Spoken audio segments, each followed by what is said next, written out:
Corona काल में lockdown को लेकर एक बड़ी खबर आ रही है। लॉकडाउन की दिशा में फिर आगे बढ़ रहा है भारत। देश के कई शहरों में कल से लगा है नाइट कर्फ्यू। इंदौर, सूरत और राजकोट में नाइट लॉकडाउन लग गया है, एक तरह का नाइट कर्फ्यू लगा दिया गया है। और बड़ा सवाल इस वक्त हर किसी के जहन में यह है कि क्या एक बार फिर लॉकडाउन की तरफ हिंदुस्तान बढ़ रहा है, क्योंकि जिस तेजी से कोरोना वायरस का संक्रमण अपना दायरा बढ़ा रहा है उसके बाद यह सवाल बड़ा मौजूद हो जाता है। और कुछ शहरों में कोरोना की विंटर वेव का कहर है तो कई शहर नए सिरे से इसकी आशंका में घिरे हैं। देश में सबसे बुरा हाल तो दिल्ली का ही है, राजधानी का।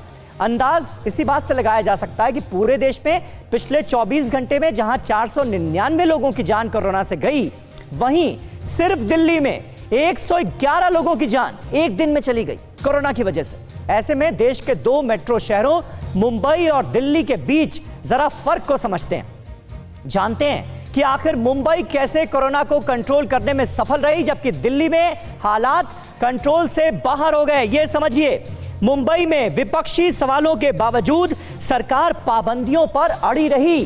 क्योंकि देखिए, हमारे देश में भले ही मामला सेहत से जुड़ा हो, लेकिन वोट बैंक हर किसी को नजर आने लगता है, तो सरकार जब कड़े फैसले लेती है तो उसकी आलोचना शुरू हो जाती है। लेकिन यहां खास बात यह रही कि सरकार पाबंदियों पर अड़ी रही और उसका फर्क अब हमें कहीं ना कहीं नजर आ रहा है। दिल्ली सरकार कई जगहों पर लगातार ढील देती चली गई और फेस्टिव सीजन में हमने देखा दिल्ली के बाजारों में पैर रखने की जगह नहीं थी, इतने लोग उमड़े हुए थे। मुंबई में गणेशोत्सव और छठ जैसे त्योहारों पर कई पाबंदियां लगाई गई। दिल्ली में बाजार खोलने और शराब की दुकानों को सबसे पहले इजाजत मिली। और इसके अलावा दिल्ली में हालात बिगड़ने पर अब भारी जुर्माने का प्रावधान किया गया है। वहीं फेस मास्क पर खासा जोर दिया गया। मुंबई में पब्लिक ट्रांसपोर्ट पर तमाम पाबंदियां लगी रहीं। मेट्रो और सरकारी बसें फुल कैपेसिटी में चलती नजर आई दिल्ली में। तो कुल मिलाकर ये स्थितियां जो हैं, ये साफ इशारा कर रही हैं कि क्या करना है और क्या नहीं करना है। कम भरोसेमंद रैपिड एंटीजन टेस्ट ज्यादा किए गए। वहीं जांच के आरटी-पीसीआर के भरोसेमंद तरीके को मुंबई में अपनाया गया, क्योंकि यह कहा जाता है कि आरटी-पीसीआर टेस्ट जो होता है यही सबसे भरोसेमंद नतीजे देता है।